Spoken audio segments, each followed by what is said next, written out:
Royal media news, बातम्या आणि बरंच काही.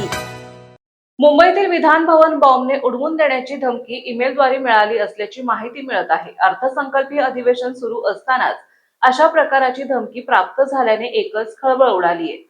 यानंतर पोलिसांनी तत्काळ विधान भवनाच्या इमारतीचा ताबा घेत तपासणी केली. बॉम्ब शोधक आणि श्वान पथकाद्वारे इमारतीची पाहणी केली.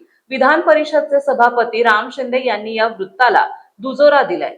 तसेच विधान भवनासह आणखी 4 महत्त्वाच्या ठिकाणांसाठीही धमकी मिळाल्याचं त्यांनी सांगितलंय. सुरक्षा दल पाहणी करत असताना इमारतीमध्ये सर्व कर्मचारी आणि अधिकारी यांना बाहेर काढण्यात आले होते, अशी माहिती मिळत आहे. दरम्यान उपमुख्यमंत्री सुनेत्रा पवार यांनी सकाळी माध्यमांशी संवाद साधत असताना त्यांना याबद्दल प्रश्न विचारण्यात आला होता. त्यावर त्यांनी सदर धमकी खोटी असल्याची माहिती दिली गेल्याचं सांगितलंय.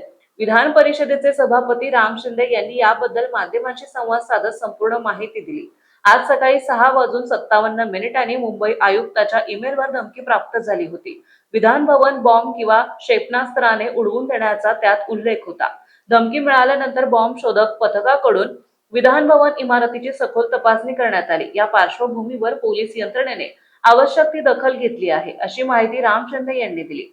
दरम्यान ही धमकी कोणी दिली याची माहिती अद्याप उघड करण्यात आलेली नाही, असेही राम शिंदे म्हणाले. संवेदनशील ठिकाणाबाबत सदर धमकी मिळाली असल्याचं पूर्ण तपासानंतरच त्यांची माहिती देऊ, असे त्यांनी सांगितले. महाराष्ट्रातील ताज्या आणि महत्त्वपूर्ण बातम्या पाहण्यासाठी आजच आमच्या रॉयल मीडिया न्यूज चॅनलला सबस्क्राईब करा आणि बेल आयकॉन प्रेस करा.